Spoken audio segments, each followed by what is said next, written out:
nitwa Rukundo Adelard ndumuza bikorwa rubyiruko rw'abakorera ubushake mu karere ka Rutsiro. Ngira ngo izi nzoga ibibazo byari zari ziteje buri muntu wese ushaka kubibona yabibona, kuko twari dufite urubyiruko rwinshi zari zaramaze kugira imbata ku buryo batari bagishobora gukora imirimo yabo, ndetse benshi muri bo bari bamaraga kuzikoresha rero bijandikaga mu bikorwa bitandukanye by'urugomo.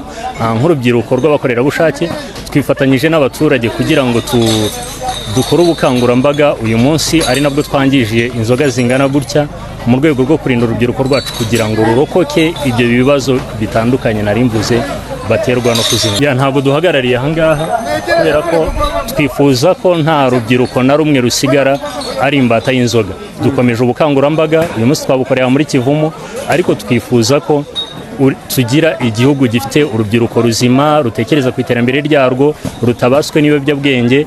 Niyo mpamvu tudahagarariye ahangaha, ahubwo dukomeje urugendo rwo guhangana n'ibibazo bibangamiye abaturage, cyane cyane n'izi nzoga zirimo. Kuri igihugu urubyiruko rwaramubajije ngo ni iki mwifuza ku rubyiruko, aratubwira ngo twifuza ko mubanza kwibuka ubwanyu.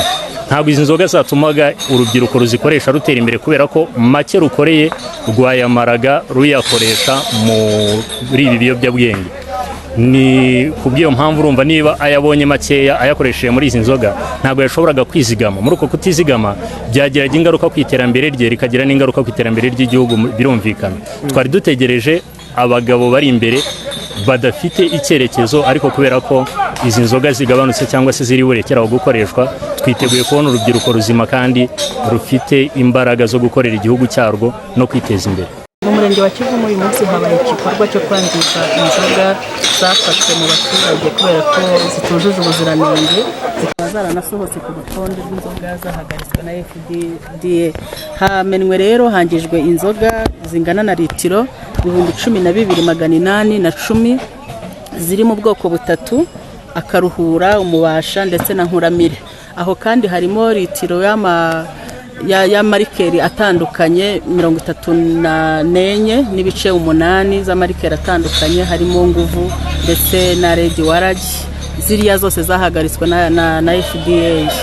Izo nizo zangijwe uyu munsi, zafashwe mu masantere atandukanye. Tunashima abaturage kuko bamaze kubyumva, bumvise operasiyo yakozwe, bahari n'abagiye baduhamagara batubwira ati za nzoga zahagaritswe natwe twazicuruzaga, muzizane cyangwa muze muzitware. Dufatanije na polisi rero turazakira. Uyu munsi niho habaye igikorwa cyo kugira ngo zangizwe imbere y'abaturage. Izangizwe zingana iki? Hangijwe amarikeri litiro 34 n'ibice 8. Hangizwa kandi inzoga zitwa umubasha, akaruhura zingana na litiro 12,810. Hangirizwa kandi ibigage byari bivanze n'amarovire litiro 710 uyu munsi. Muri rusange abaturage mwabasabye iki nyuma y'iki gikorwa?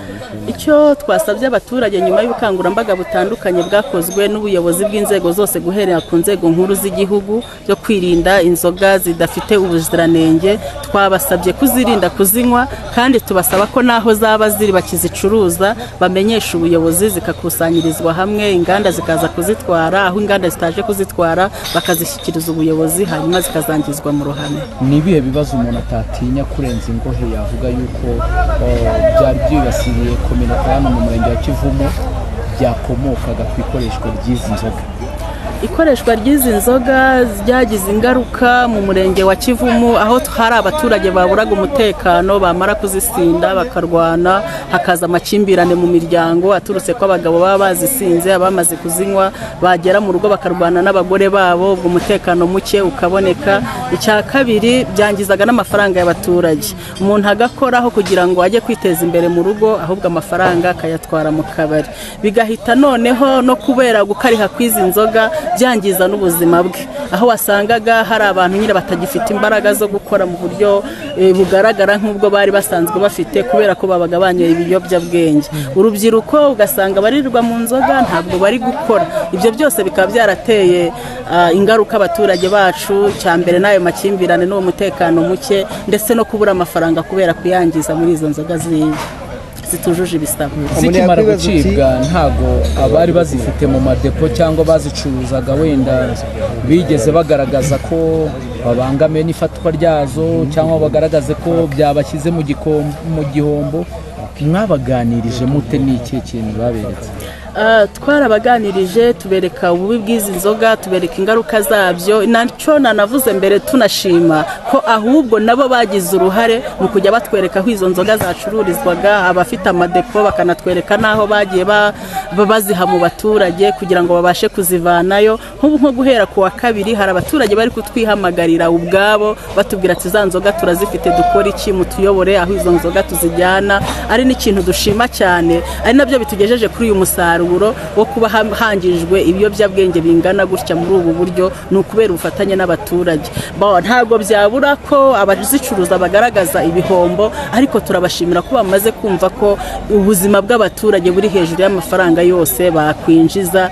Batubwira ko tuzabafasha kandi koko tuzanabayobora uburyo bagera kuri za nganda zabaranguje, dore ko bamwe bagiye bafite amafagitire bagiye bayatwereka n'inganda bagiye bazikuramo, kandi bakanadufasha no twereka abaturage baziranguye, abakizifite mu madepo, abakizifite mu bucuruzi bwabo, kugira ngo izo nzoga zose zitemewe zibashe gukusanya. Abo bizakira mu bukene muzabafasha?